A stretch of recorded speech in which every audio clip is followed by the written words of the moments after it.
It's not enough if you have dreams. So people sleep and have dreams. Okay. Every morning is an important milestone for the next thing to achieve. So don't waste any more time. Get out there and do your best. Good morning. Another inspiring quote from Mother Teresa, the great mother. Not all of us can do great things, but we can do small things with great love. Okay, whose birthday is today?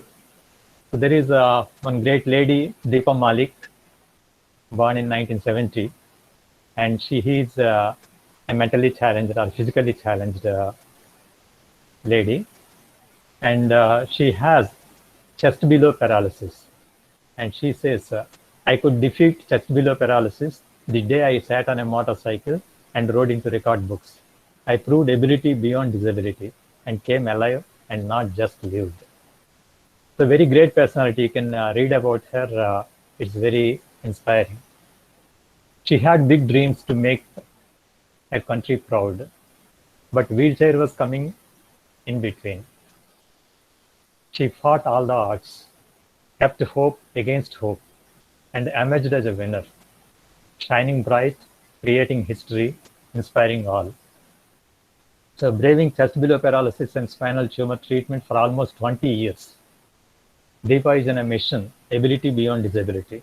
She is an international sportsperson par excellence and recipient of 5 prestigious President of India awards and honors: Padma Shri, Arjuna, President's National Role Model Award, Women Transforming India Award, and First Ladies Award.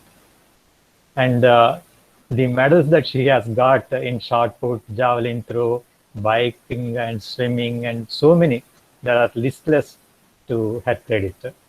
And you can see how she fights against her odds. So another person, Mark Bolan, is a singer, songwriter, musician, record producer, and poet. He says, there is so little time for us all. I need to be able to say that I want quickly and to as many people as possible. And Bolan's appearance in the BBC's music show Top of the Pops in 1971, wearing glitter and satins, is often cited as the beginning of the glam rock movement. Music critic Ken Barnes called Bolan the man who started it all. T-Rex's 1971 album Electric Warrior, with all songs written by Bolan, including the UK chart topper Get It On, has been described by AllMusic as the album that essentially kickstarted the UK glam rock craze. He's a great musician. Okay, we'll have the lecture 17. It is a continuation of last 2 classes about the entropy. So just we'll recapitulate what we have done. We have done the Clausius theorem, which says that integral delta q by t less than or equal to 0, and the Clausius inequality, which says that ds is greater than or equal to delta q by t, or delta q by t less than or equal to 0. Clausius theorem equal to 0 for reversible flows, and Clausius inequality less than or equal to 0, equal to for reversible and less than for irreversible. And from the Clausius theorem, we got the new property called entropy.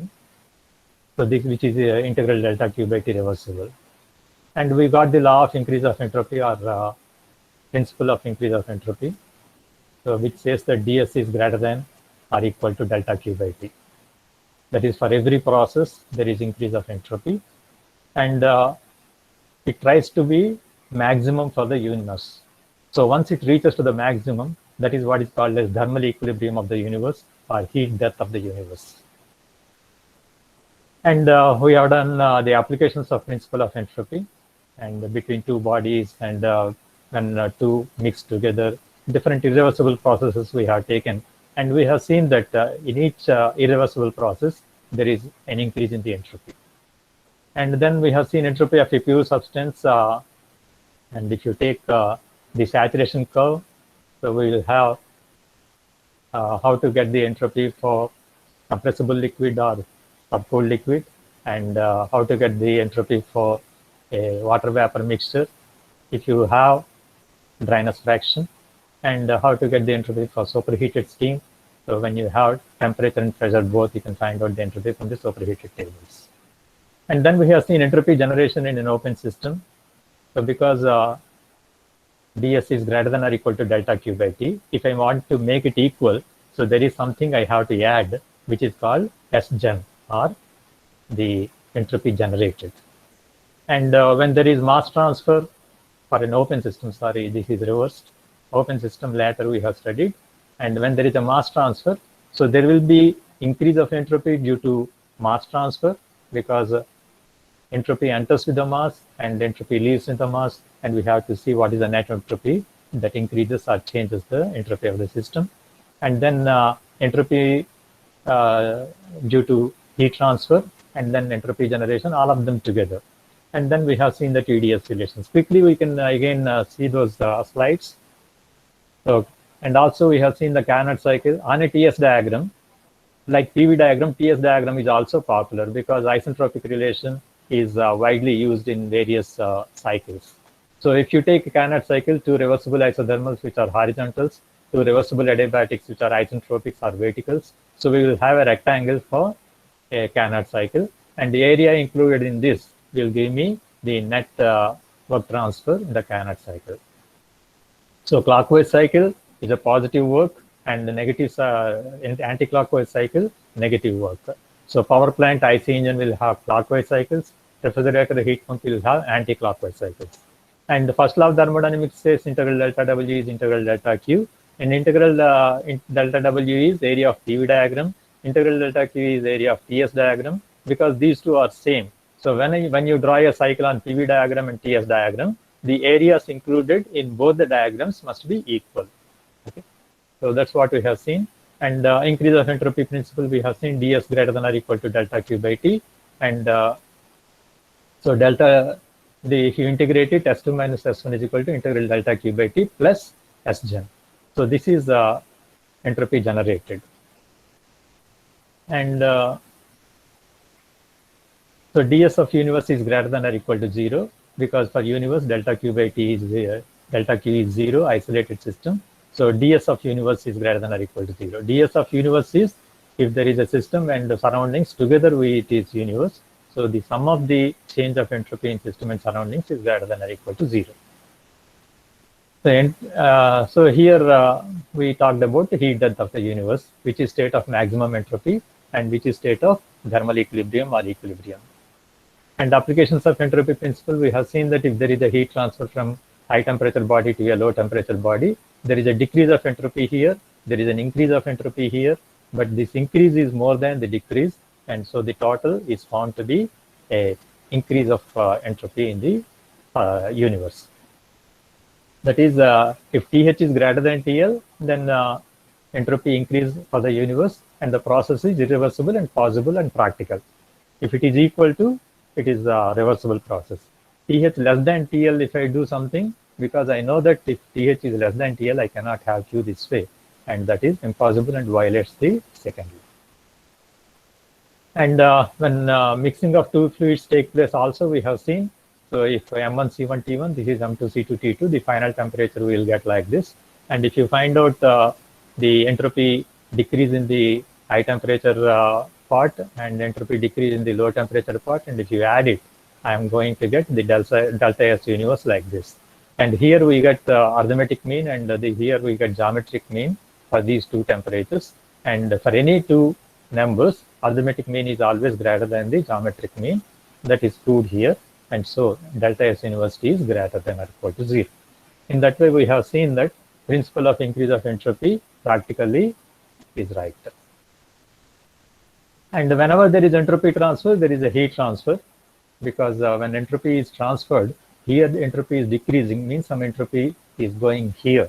And so whenever there is a heat transfer, it is accompanied by entropy transfer. And when there is work transfer, there will not be any change in the entropy. And we have seen that entropy generation in open system. So if there is some mass entering with this much of energy, okay, this is the mass conservation. The rate of mass entering minus rate of mass leaving is rate of change of mass within the control volume. And energy entering with the mass minus energy leaving with the mass plus heat added minus work done by the system is equal to rate of change of energy of the control volume. This is energy conservation. And when you take the entropy balance, we don't say conservation because entropy increased. That's why this Sgen came. Okay, so entropy entering with the mass minus entropy leaving with the mass, and the heat transfer, the entropy due to heat transfer plus S dot gen is equal to the rate of change of entropy within the control volume. So this is the general entropy balance equation, which all these equations you have to be very familiar throughout your career. You are going to use these equations. And so for steady state, steady flow system, ds by dt is equal to 0, and in rate of mass entering is equal to rate of mass leaving. Because this is 0, m dot I equal to m dot I. If both are m dot, then m dot into SC minus SI. And assuming that there is no change in kinetic energy and potential energy, so we will get this equation. So S dot gen is equal to m dot into SC minus SI. If it is adiabatic, this is also 0. So this is for pure substance I have showed you. If I have both P1, T1, I can find out from the compressor tables. If I don't have compressor tables, I find out SF at T1, and that itself I can use as the entropy for the compressed liquid. And for superheated, both T3, P3 will be given to you. You can find out. And if it is a mixture, you will have dryness fraction. At the given temperature or pressure, you can find out what is S2, what is SF2 and SFG2, from which I can calculate S2. And then this we have seen combined consequence of first law and second law of thermodynamics. So we have delta Q is equal to dE plus delta W, which is true for any process and for any system. And delta Q is equal to du plus delta W. This is true for any process, but only for closed system, because no change in kinetic energy and potential energy. And delta W is equal to PdV if I substitute, then it is true for only quasi-static process when the simple compressible system. And if I put delta Q is equal to TdS and not this, and then it is only for reversible process and for a closed system. And if I put delta Q is TdS and delta W is equal to PdV, though this is true for only reversible process, this is true for only quasi-static process, this whole thing is true for any process because all of them are properties. And here du plus PdV can be replaced by dH minus VdP. And this is another relation we get. These two are called TdS relations, which are true for any process, as there are only properties present in the TdS relations. They are independent of path and valid for all processes. Okay, is it clear for all of you? It is just, I have recapitulated all the things what we have done in the last two classes. Is it okay? Shall I proceed? Okay, Satish, thank you.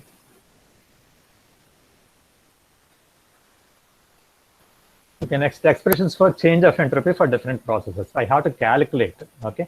So if I have, because all of them, if you see here, we got TdS is equal to du plus PdV, one relation. TdS is equal to dH minus VdP, another relation. I'm doing parallelly here. This is independent and this is independent, okay?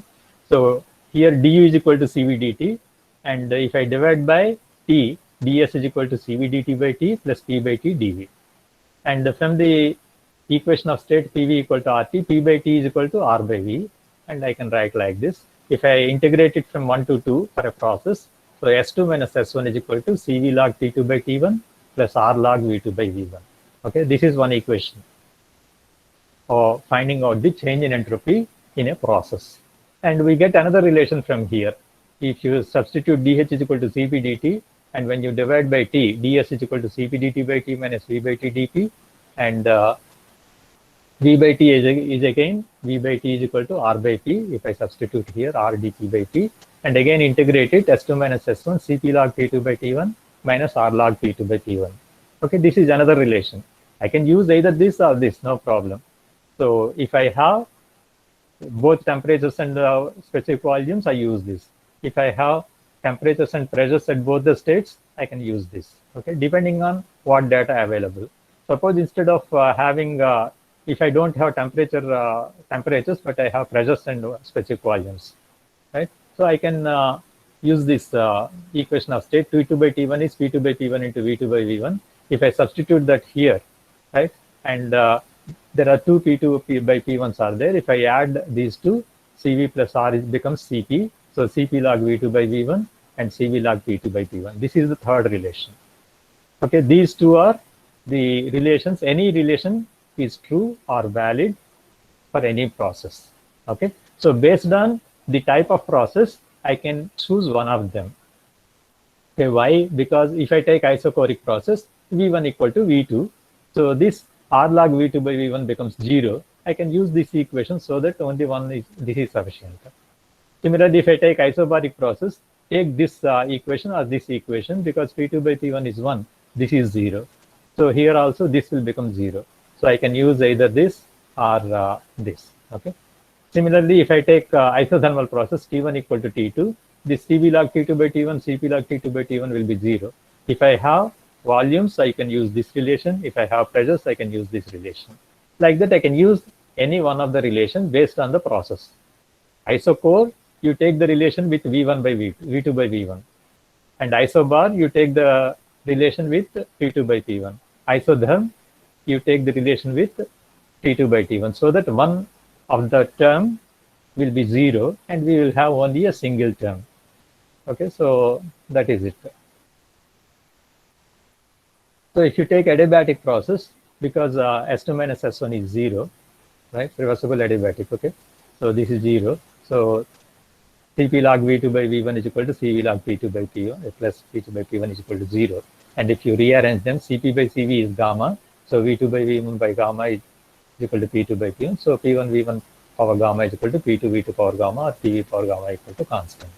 So we can get adiabatic process relation from this particular equation. Okay. Any doubts here? I have three relations. We have to remember them to find out the change in entropy. Okay, here one important thing is, okay, I can find change in entropy. Okay, so this I have to know entropy at state 1 so that I can find the entropy at state 2. Okay, how to get the entropy at a particular state? I should have some reference point. Okay, I should have some reference, like pressure, absolute pressure is there. Absolute pressure of the room is something atmospheric pressure. So absolute pressure of the boiler is atmospheric pressure plus the gauge pressure. So there is some absolute pressure. So for that, I have to give some absolute zero level, some reference level. So here also, I have to describe one reference state. Okay, that is given by third law of thermodynamics. And this is Nernst-Simons statement. Okay, this is third law of thermodynamics. So we have already discussed one third law of thermodynamics. That is, we can never approach absolute zero with finite number of operations. Okay, that is one third law of thermodynamics. There is another statement for third law of thermodynamics.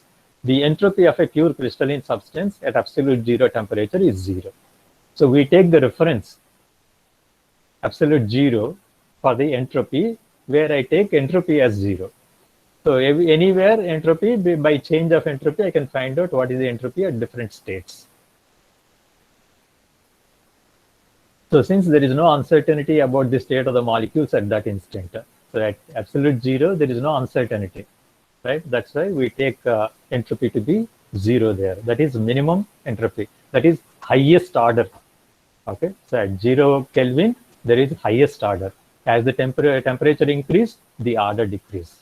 Okay, so the third law of thermodynamics provides an absolute reference point for determination of entropy. The entropy determined relative to this point is called the absolute entropy.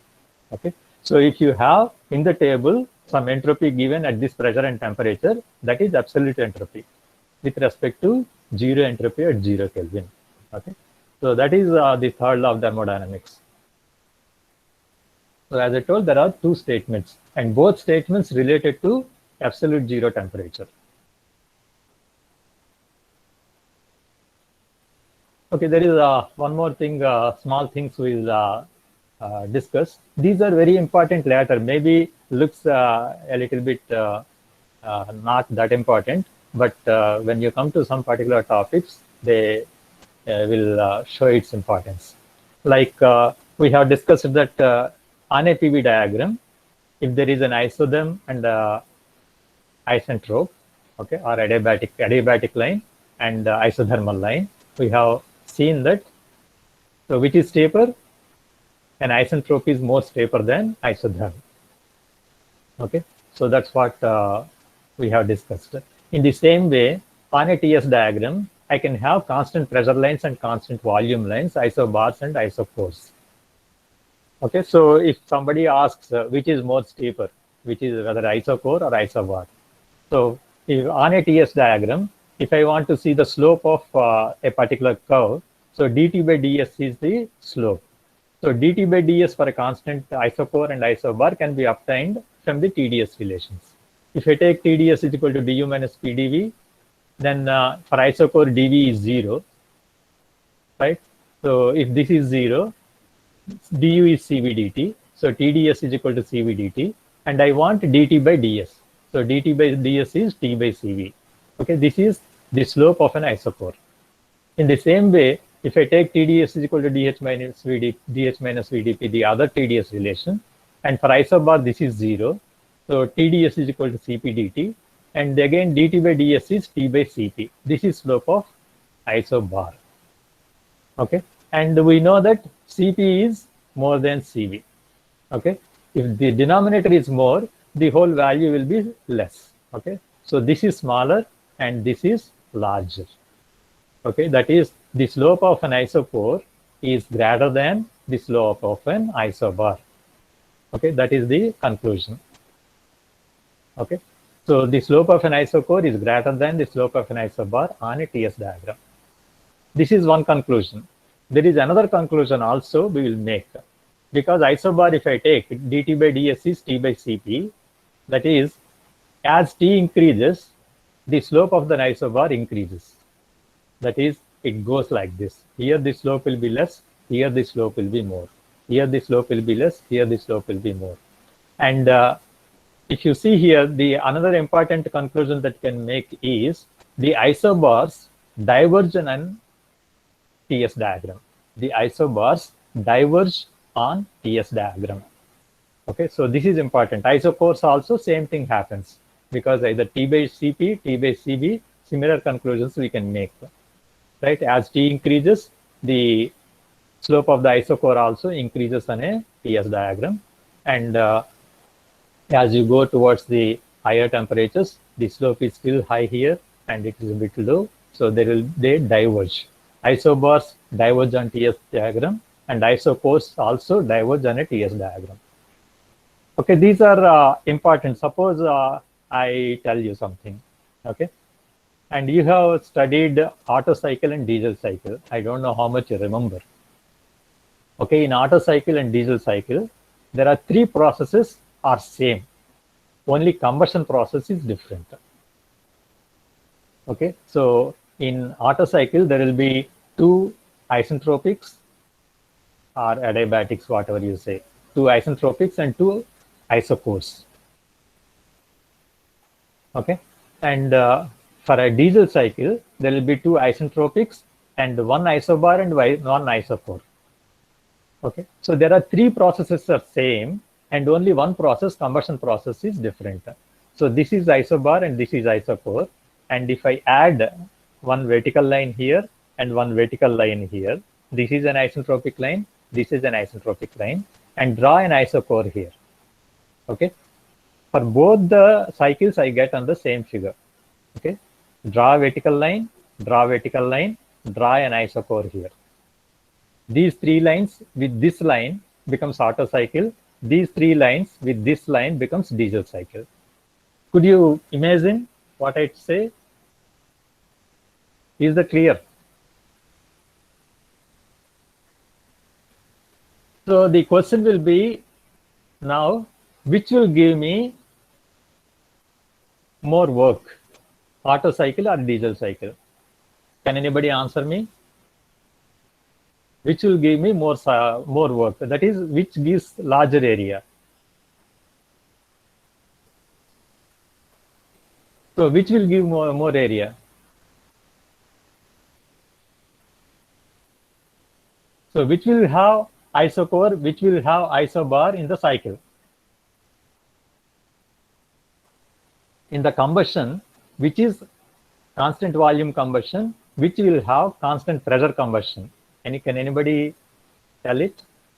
Otto cycle means petrol engine, diesel cycle means diesel engine, So what type of combustion you will have? Constant pressure combustion or constant volume combustion?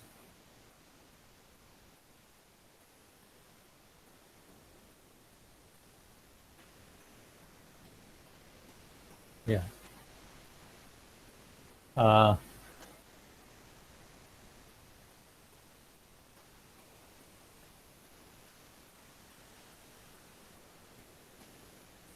okay, Otto cycle is actually not AUTO, Satish, it is OTTO.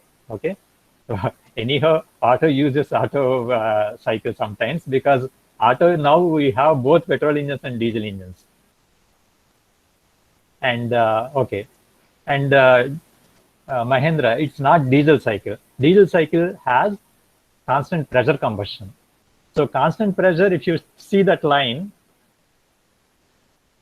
so bottom three lines are same, and this gives less area, and this gives more area, right? Constant pressure combustion gives less area. Constant volume combustion gives more area. So Otto cycle will have more area, which gives me higher network or higher efficiency. Is that clear?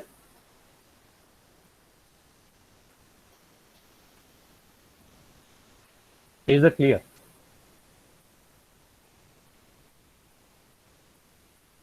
Mahendra, is it clear?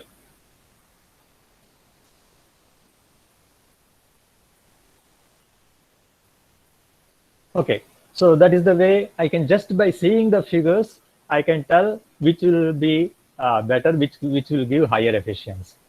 Okay, there is one confusion, Mahendra, I will tell you, right? Cycle wise, Otto cycle is more efficiency if all the other properties are same. Okay, so there is one what is called as compression ratio. If compression ratio is same in both the cycles, the Otto cycle will give more efficiency compared to diesel cycle. But if somebody asks you which engine is more efficient, petrol engine or diesel engine is more efficient because both of them depend on compression ratio.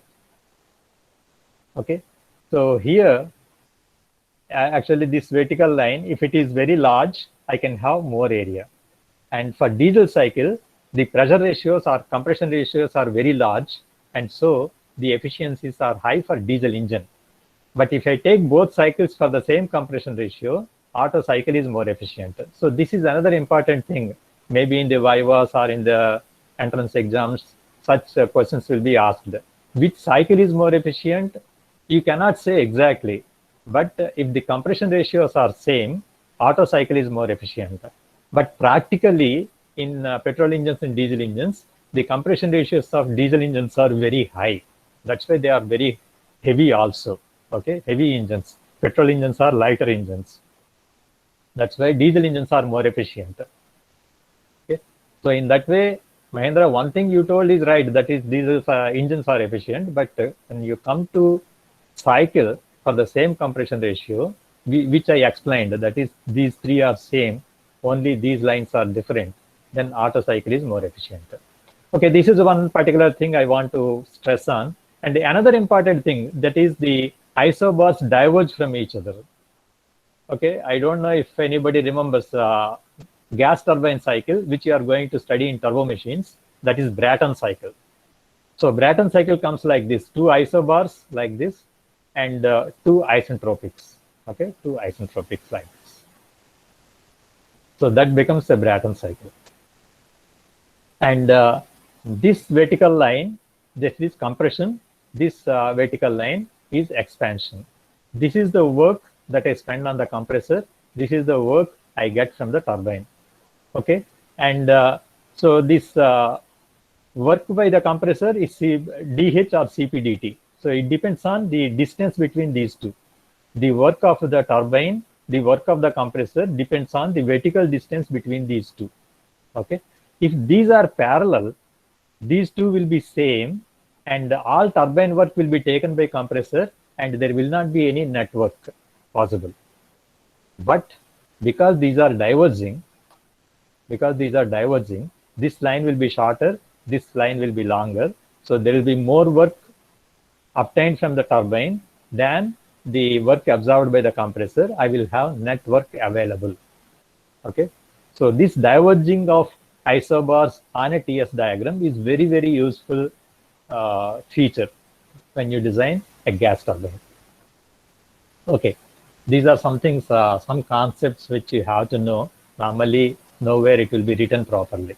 Okay. So these things what we have learned is the isochore has higher slope than an isobar and a TS diagram. And as temperature increase, isobar, the slope of the isobar and isochore increase. And isobars and isochores diverge from each other on a TS diagram. Okay, these are the conclusions. Okay, we will see one problem just for a change. Actually, problems, you have to go through the books, and if there is any difficulty, we can discuss, because we cannot spend much time on problems. But okay, the problems are important in the exams, and also it gives you some clarity. When you do problems, some concepts will be cleared. But if somebody does problems for you, you will not, everything to look, it will be nice. Like mathematics and problematic subjects, as long as you read it, everything looks okay. But when you sit and start solving problem, then only you will see some difficulties or somewhere you struck, and how to proceed, and what mistakes normally you do in handling units, in handling the terms, that you will understand. Okay, so here there is a problem. 1 kg of ice at minus 5 degrees centigrade is exposed to the atmosphere, which is at 20 degrees centigrade. So naturally what happens, this ice gets melted. Initially its temperature rises to 0 degree centigrade, and then it starts melting. It comes to 0 degree centigrade water, and then water temperature rises to 20 degrees centigrade. It happens like this. Okay, so 268, it's minus 5 degrees centigrade, ice will be here, and it takes heat, and entropy increase for everything, and it comes to 0 degree centigrade, 273 Kelvin, and then there will be melting, and here it becomes water, and again it increases. So actually your saturation curve will be like this. Okay, a hill like. Okay, the ice melts and comes into thermal equilibrium with the atmosphere, 20 degrees centigrade, and determine the entropy increase of the universe. Okay, Cp of ice is given, and latent heat of fusion is given. So here I have both system and surroundings, because he is asking determine the entropy increase of the universe. I have to first find out the delta S of the water or ice, and the delta S of universe later. Okay, and so here I have 3 heat transfer processes are there, and during heating of ice, okay, here heat absorbed by ice Q from the atmosphere, total heat absorbed is equal to heat absorbed in solid phase, that is from here to here, and latent heat absorbed from here to here, and heat absorbed in liquid phase, this is here. These two are sensible heats, and in the center one, this is latent heat. Okay, everything I want to find out the heat transfer. How much heat transfer? mCp dt. Okay, so mCp dt, m is equal to 1, and Cp of ice is given 2.093, and temperature rise is 0 minus of minus 5, that is 5 degrees. Okay, so 5 into 2.093, 10.465 is the heat transfer here. This is integral TdS, that is this area. And then from here to here, latent heat is given 333.3, because mass is 1 into 333.3. That is the heat transfer in the phase change process.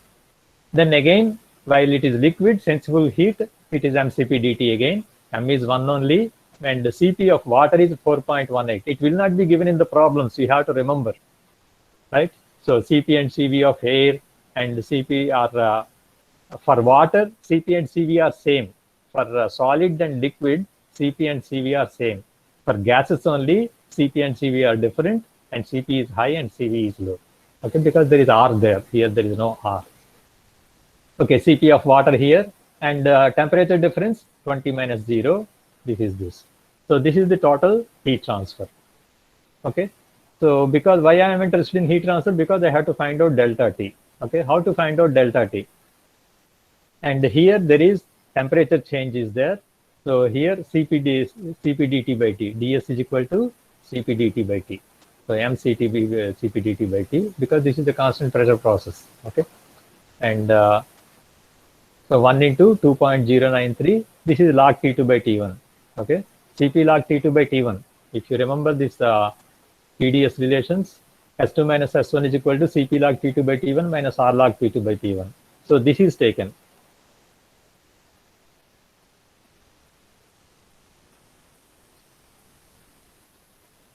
Okay, so M is 1, Cp is 2.093, log T2 by T1. T2 is 273, and this is 268. I get this.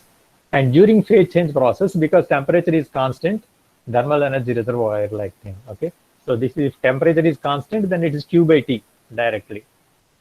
Isothermal heat transfer, so Q by T. So delta Q by T is Q by T. Okay, so this is 333.3 at constant temperature, 273, 1.22. Again, when you come to here, again Cp log T2 by T1, you will get okay, mCp log T2 by T1 of water here. So we get this. So adding all these three, we get delta S of water or delta S of system.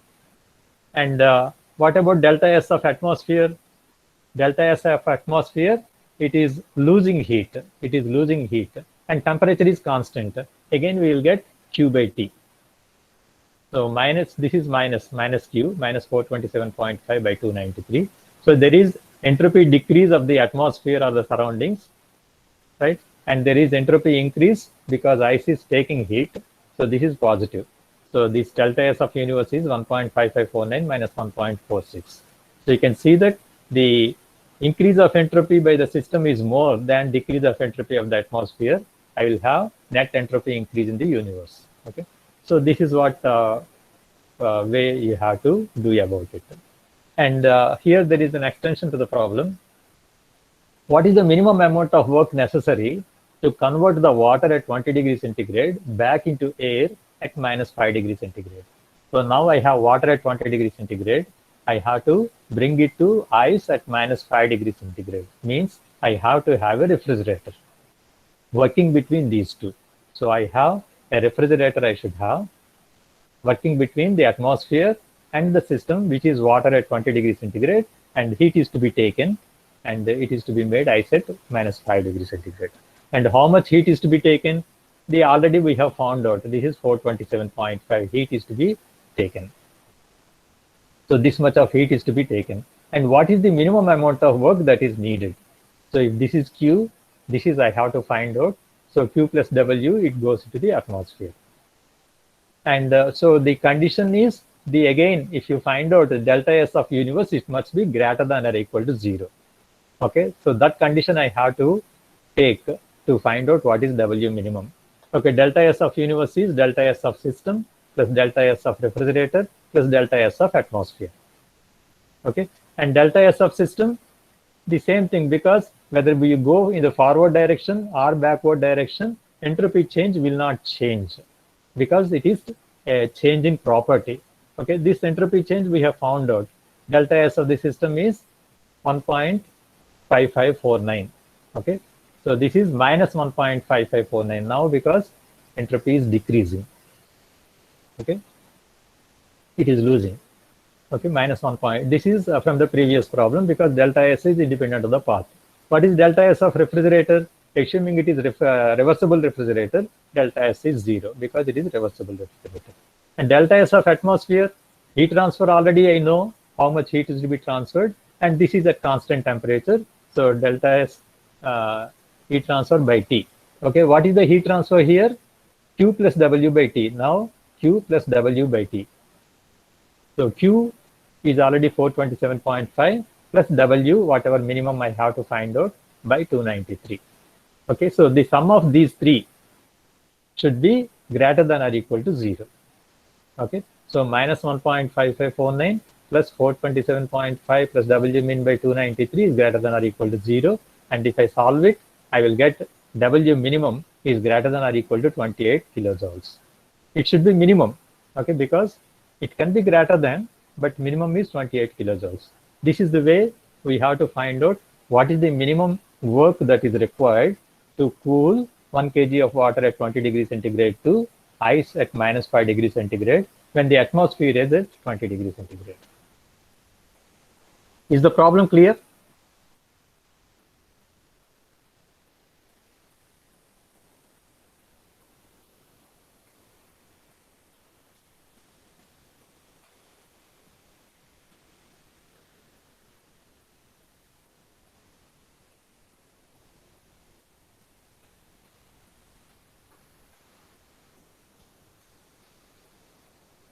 Okay, I think you might be knowing about Bernoulli's equation. Bernoulli's equation is energy equation. And we also have energy equation. So, but they look sometimes different. But are they same or different? They are same. There is only fluid flow there. There is no heat transfer and there is no work transfer in a fluid flow that you study in fluid mechanics. So if you take the steady state steady flow energy equation, delta Q reversible is equal to dH plus d of Ke plus d of Ke plus delta W reversible. So here, because there is no heat transfer, this is 0, and there is no work transfer, this is 0, and we get dH plus d of Ke plus d of Pe is 0.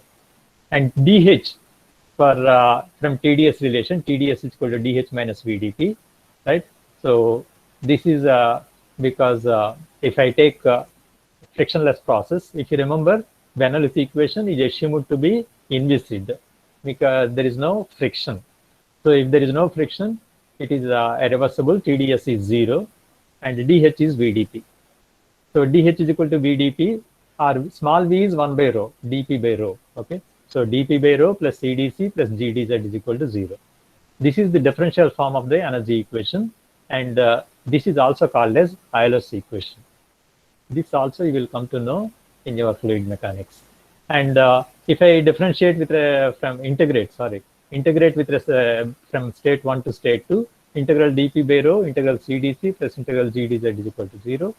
And so here, because if you take again an incompressible flow, okay, incompressible flow means rho is constant, density remains constant, so rho can be taken out. If rho is taken out, integral dP is P2 minus P1 by rho, and here C2 square minus C1 square by 2 plus G into Z2 minus Z1. And if I take 1's one side and 2's one side, P2 by rho plus C2 square by 2 plus GZ2 is equal to P1 by rho plus C1 square by 2 plus GZ1 is equal to constant. Means P by rho plus C square by 2 plus GZ is equal to constant. This is the energy of the fluid. Okay, this is the energy of the fluid. It is constant along a streamline, and this is Bernoulli's equation in fluid mechanics. But there are many assumptions we have made. Yes, we are taking steady state steady flow energy equation, so it is a steady flow, and we have assumed incompressible here. Rho is taken out of the integral, so it is incompressible, and we also assumed it is irreversible, right? And inviscid flow, there is no friction. Okay, irreversible, there is no friction, there is no viscous effect, and only when all these are valid, then only Bernoulli's equation is valid. So this is also very important. Whenever you take a pipe flow and all, immediately based on the data, we take up the Bernoulli's equation and solve it. Okay, as far as the exams are concerned, it will work out because we know the textbook, we know the problems, and it will go according to the scheme. But when you go out, if you are working in a civil engineering project and all, then when you have a real problem, and immediately we should not use the Bernoulli's equation. We have to see whether all these conditions are satisfied in you when you take up the problem, right? Whether compressible effects are there, whether there is friction is dominant, boundary layer effect is there. So whether it is a steady flow or unsteady flow, if there is a motor which is fluctuating, the water supply will increase and decrease like that. So there will be many practical things will come into picture. Okay, so theory is different and practice is real engineering practice is different. Okay, that we have to remember. So whenever you take an equation, that's what in the first 1 or 2 classes I have explained, right? When you use these equations, I have to remember many things, right? There are a lot of limitations in classical thermodynamics, right? So there are various other sciences like relativity, quantum mechanics, statistical thermodynamics, rarefied gas dynamics, so many things, right? For different specialized situations.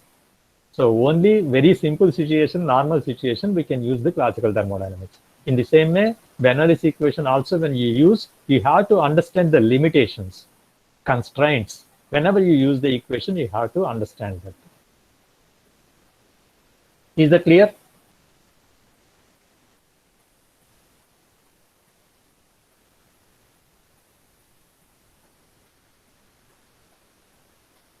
No, Bernoulli's equation is applied for only reversible processes only. Maybe I might have written wrong.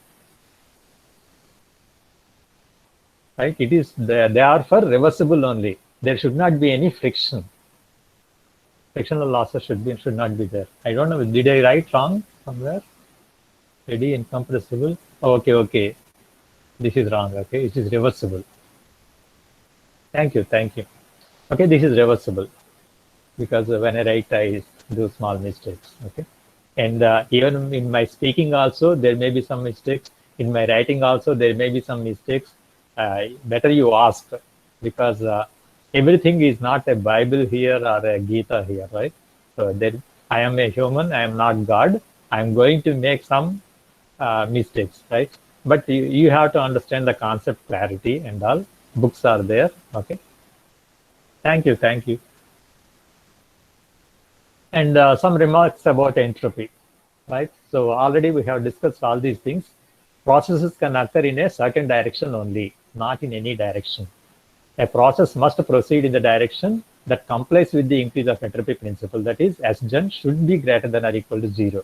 A process that violates this principle is impossible. That's what it gives a direction. So in that direction in which Sgen should be greater than or equal to 0. Right? It can be equal to 0 if everything is reversible. And another thing is, entropy is a non-conserved property. It is not conserved. Okay, now, entropy now and entropy later are not same. Right? Energy is now, energy later is same. Mass now and mass later are same. Right? But that is, they are conserved. But entropy is not conserved. It's going to completely increase. There is no such thing as the conservation of entropy principle. Okay, entropy is conserved during the idealized reversible processes only. When delta S is 0, then entropy is constant and entropy is conserved. But all actual processes, because they are irreversible, they are always increased. So we write entropy balance, not entropy conservation.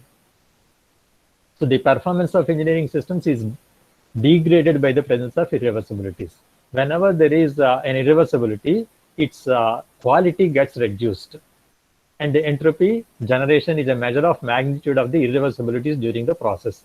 The more entropy is generated, the more degraded is the quality of the energy decrease. And it is also used to establish the criteria of performance of engineering devices. Okay, so later we will find out what is the efficiency of various devices based on this. And the quality, okay, I will tell you, suppose here we have completely so much of energy available around. Okay, I have sun and in the atmosphere, I have a lot of energy available. But that energy is of not use. Later in the next chapter, we are going to talk about availability. Okay, though energy is there, I cannot utilize it for any purpose of energy generation, because any fluid at atmospheric temperature is like having no energy at all. Okay, so it is like dead. Okay, energy at dead state. Anything at atmospheric temperature is at dead state. So we cannot extract any energy from it. Okay, so that is, the quality is 0. As the temperature of the system increases, its quality increases. That is, I can extract energy from that. Okay, TS diagram, again, like PV diagram, the saturation curve looks like this. You have to remember, you have to understand which is PV diagram, which is TS diagram. I can write P and V here. I can draw the same hill-like thing. Only thing is, the other lines will be different. So on a PV diagram, if I draw an isotherm, it comes like this. From the top, it comes down. Sorry. From the top, it comes down. It goes horizontal, and it goes down like this. A isotherm on a PV diagram, it goes like this. Similarly, on a TS diagram, an isobar goes like this. Okay. in this way. This is isobar. This way, and this way. This is isobar. You have to remember how the lines will be. Okay, and there is another important steam properties recorded in a graph also. We have seen steam tables where all the properties for compressed liquid, saturated water vapor mixture and superheated liquid or vapor are given in tables, but they are given in single chart. Okay, that is what is called as Mollier chart. And Mollier chart is drawn between, Mollier diagram is drawn between enthalpy and entropy. HS diagram. HS diagram is called Mollier diagram. Okay, here vertical lines are isentropic lines and horizontal lines are isenthalpic lines. Okay, and a general Mollier chart I will show you. If you buy any thermal engineering book, you will be supplied with this Mollier chart. Okay, on the HS diagram, I will have the saturation curve like this. This is the saturation line. And here, this is liquid vapor mixture, and this is superheated vapor. You don't see here saturated liquid, compressed liquid. Okay, so this is saturation curve, and on the saturation curve, this is saturated vapor line. Okay, this is saturated vapor line. Entropy will be, critical point will be somewhere here. Okay, only saturated vapor line is there. And so x is equal to 1 on this line. On this line, x is equal to 1. And for different dryness fractions, we will have x equal to 0.95, x equal to 0.9, x equal to 0.85, like this. These are different dryness fraction lines. And I will have isobars. These are isobars, constant pressure lines at different, this is 21.39 bar, 1.5 bar, 1.8 bar, like that, 0.01 bar. All these are bars, okay, 20 bar, 50 bar, 100 bar. These are constant pressure lines or isobars. And here these lines are isotherms, constant temperature lines. Okay, constant temperature lines. Actually here in this, because of clumsiness, he didn't give isochores. Isochores also will be like this with a little bit more steeper. Okay, almost like this, but it is steeper. So isochores also will be drawn on the same graph. If you buy a Mollier chart, you will have that also. So I will have pressure lines, temperature lines, specific volume lines, and horizontal lines are enthalpy lines, and vertical lines are entropy lines. And out of these 5 properties, and even dryness fraction within this, okay, constant dryness fraction lines. Okay, out of these, if you know any 2 properties, right, you can find the state of the point. You can put a point here. Any 2 points, P and V, P and T, or P and H, or P and S, or T and S, any 2 properties, if I know, I can find out what is the state of the water vapor. Okay, anywhere, either here or here, I can find out the state. So once I know the point, all other properties I can find out. So that is the advantage of using steam chart, right? At any point on the graph, I know all the properties of the steam or water, whatever you say. Is that clear? So what is a Mollier diagram and how to use the Mollier diagram? It is clear.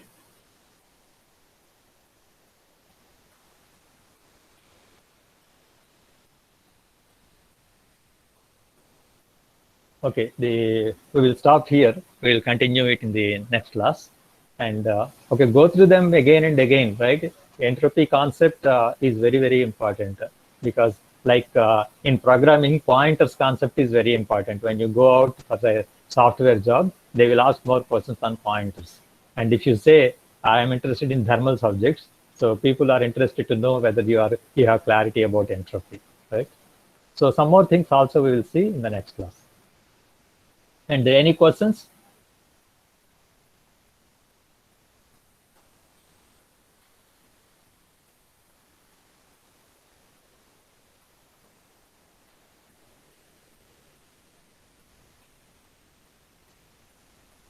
Hope all of you listening, not sleeping. Is it okay?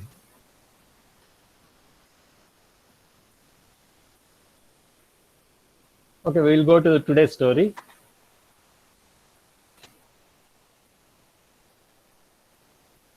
So it's an interesting story, rat trap story.